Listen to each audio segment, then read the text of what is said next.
Mari sekarang kita bahas ya, bagaimana kita bisa menentukan kadar OH- dan CO3 2- ya di dalam campurannya dengan titrasi menggunakan HCl ya.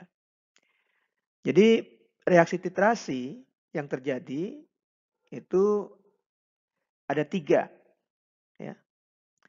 Karena OH- adalah basa yang lebih kuat dibandingkan dengan karbonat, maka penambahan H+ itu akan menyebabkan reaksi antara OH- dan H+ itu terjadi pertama kali. Ya. Setelah seluruh OH- habis bereaksi dengan H+, maka kemudian baru ion karbonat mulai bereaksi dengan H+, membentuk hidrogen karbonat. Ya.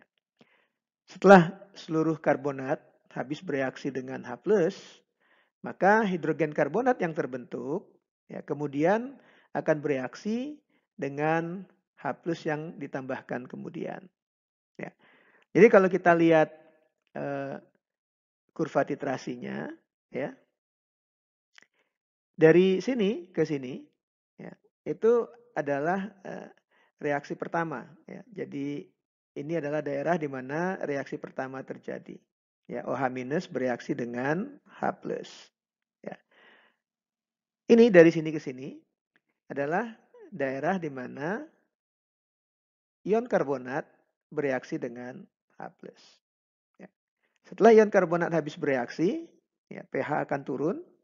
Nah, di sini adalah trayek perubahan warna fenolftalin. Ya.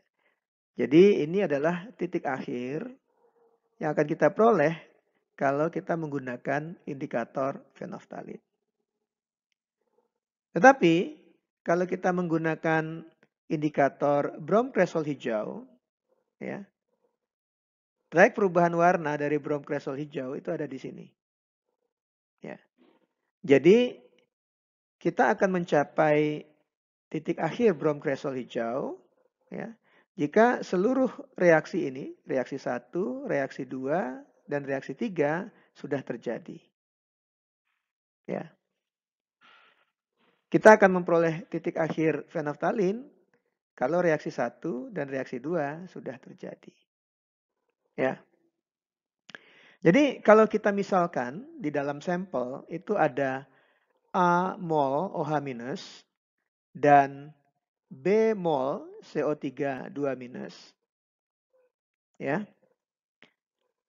Maka A plus B ya, itu akan sama dengan volume fenolftalin kali konsentrasi HCl. Kenapa? Ya, karena untuk mencapai titik akhir fenolftalin, ya, reaksi yang terjadi adalah reaksi antara OH- dengan H+ dan reaksi antara CO3 2- dengan H+. Jadi jumlah H+ yang diperlukan itu adalah jumlah mol OH- ditambah dengan jumlah mol CO3 2-. Ya.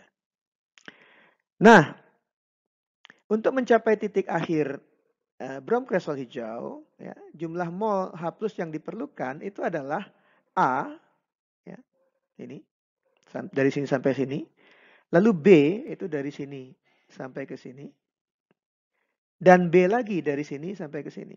Ya, kenapa begitu? Karena jumlah hidrogen karbonat yang terbentuk pada reaksi nomor 2 ini itu sama dengan jumlah mol karbonat yang ada di awalnya. Ya. Jadi dari sini ke sini, ya, jumlah milimol H+ yang diperlukan juga B. Jadi untuk mencapai titik akhir bromkresol hijau, ya, jumlah milimol total dari asam klorida yang kita tambahkan itu sama dengan A ditambah 2B. Yaitu volume titik akhir yang kita peroleh dengan bromkresol hijau dikali dengan konsentrasi HCl. Nah,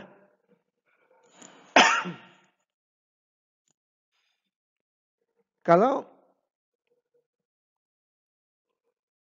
kita olah persamaan ini, ya. Jadi persamaan kedua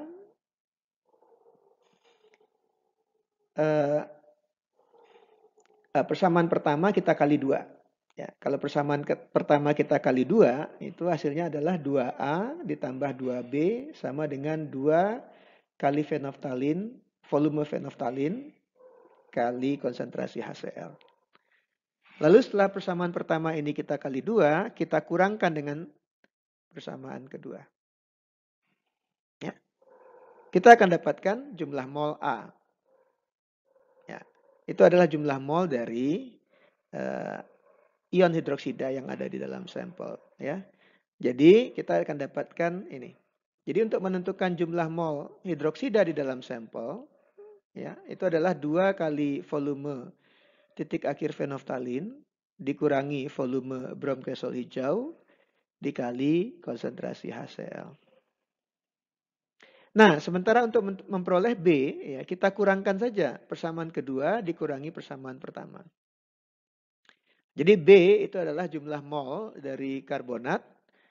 Itu sama dengan volume bromkresol hijau dikurangi dengan volume fenolftalin dikasih konsentrasi HCl. Ya. Ini cara menentukan A dan B.